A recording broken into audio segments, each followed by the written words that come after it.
কিন্তু কাফেররা সেটা বিশ্বাস করতে চায় না।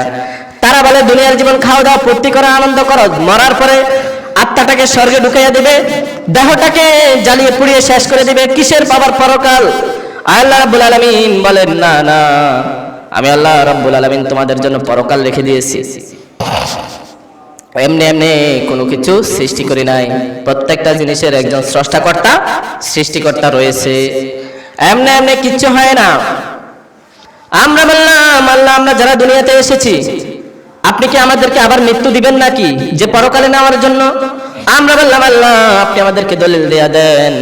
সে আল্লাহ রাব্বুল আলামিন বলেন কুল্লু নাফসিন যায়কাতুল মাউত সুম্মা ইলাইনা তুরজাউন।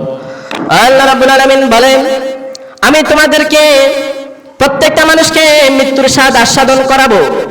যার ভিতরে প্রাণ রয়েছে তার মরণ রয়েছে, প্রাণ আছে যার মরণ আছে তার। আমি আল্লাহ রাব্বুল আলামিন প্রত্যেকটা মানুষকে মৃত্যুর স্বাদ গ্রহণ করাবো। আমরা বললাম আল্লাহ আপনি আমাদেরকে মৃত্যুর স্বাদ গ্রহণ করার জন্য কোথায় রাখবেন, কোথায় ধরবেন? আমরা তো পালায়া যাব, আমরা যদি পালায়া যাই আমাদেরকে মৃত্যু ধরতে পারবে কিনা? সে আল্লাহ রাব্বুল আলামিন বলেন অবশ্যই পারবে।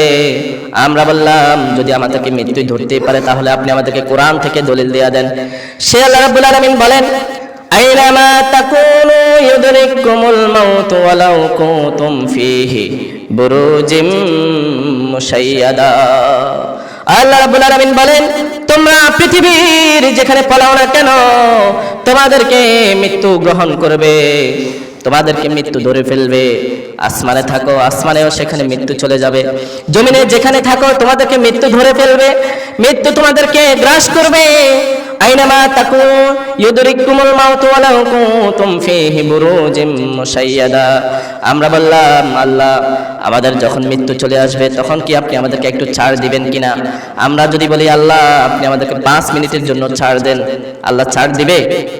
আমরা বললাম আল্লাহ আপনি আমাদেরকে কোরআন থেকে বলে দেন, আপনি যে আমাদেরকে সাথে সাথে ধরবেন।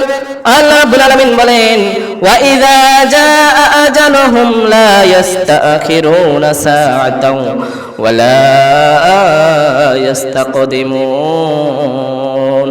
আল্লাহ রাব্বুল আলামিন বলেন যখন কারো মৃত্যুর সময় হয়ে যায় 1 সেকেন্ড আগেও হবে না, 1 সেকেন্ড পরেও হবে না। যার যখন মৃত্যুর সময় চলে আসবে তখন তার মৃত্যু হয়ে যাবে। এই মৃত্যুর হাত থেকে কেউ পালাতে পারবে না।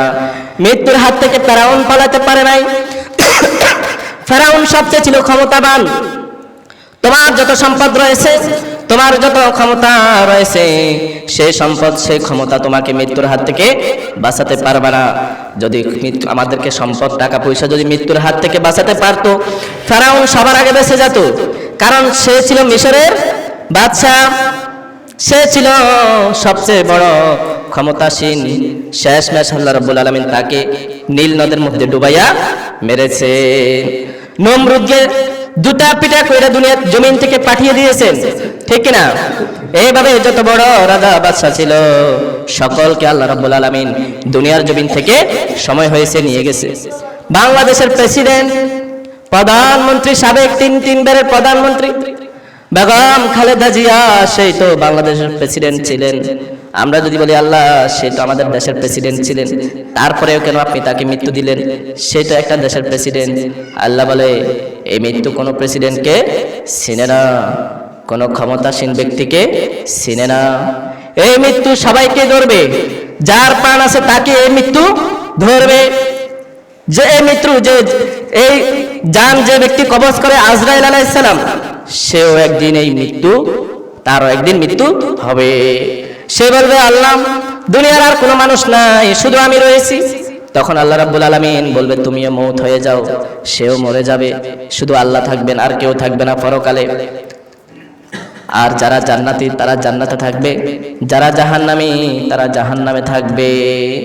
সেজন্য আমরা আল্লাহর কাছে কামনা করি দুনিয়ার জীবনকে আমাদেরকে সুন্দরভাবে চলার তৌফিক দান করুন। সকল বলে আমিন।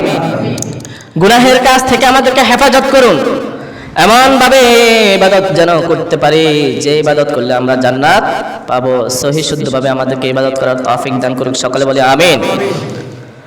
সব সময় মসজিদে এসে 5 ওয়াক্ত নামাজ আদায় করব। যারা নামাজ আদায় করে না তাদের চেহারা নষ্ট হয়ে যায়, তাদের চেহারা নষ্ট হয়ে যায়, তাদের সম্পদ অপবিত্র হয়ে যায়, সম্পদগুলোকে আল্লাহ তাআলা নিয়ে যান, রুজির মধ্যে বরকত কমায়া দেন, গায়ের শক্তি কমায়া দেন, জাহান্নাম নির্ধারিত করে দেন। ওই কারণে 5 ওয়াক্ত নামাজ মসজিদে গুরুত্ব সহকারে ইমামের সাহায্যে আদায় করব। মসজিদে আসবেন, ঠিক আছে? শুধু সপ্তাহে একদিন আসেন। সপ্তাহে যদি আল্লাহ তাআলা একদিন নামাজ ফরজ করত, তাহলে দৈনিক 5 ওয়াক্ত নামাজের দরকার ছিল না। মেরাজের রজনীতে আল্লাহ রাব্বুল আলামিন রাসূলকে নিজ হাতে উপহার দিয়েছেন সরাসরি 50 ওয়াক্ত নামাজ। সেখান থেকে মুসা আলাইহিস সালামের পরামর্শে 5 ওয়াক্ত আমাদের জন্য নিয়ে এসেছেন। তারপরে আল্লাহ বলেন, কেউ যদি 5 ওয়াক্ত নামাজ পড়ে 50 ওয়াক্ত নামাজের সওয়াব দিয়ে দেব। কিন্তু আমরা শুক্রবারে আসি শুধু একদিন হুজুরকে দেখার জন্য। হুজুর আছে না নাই?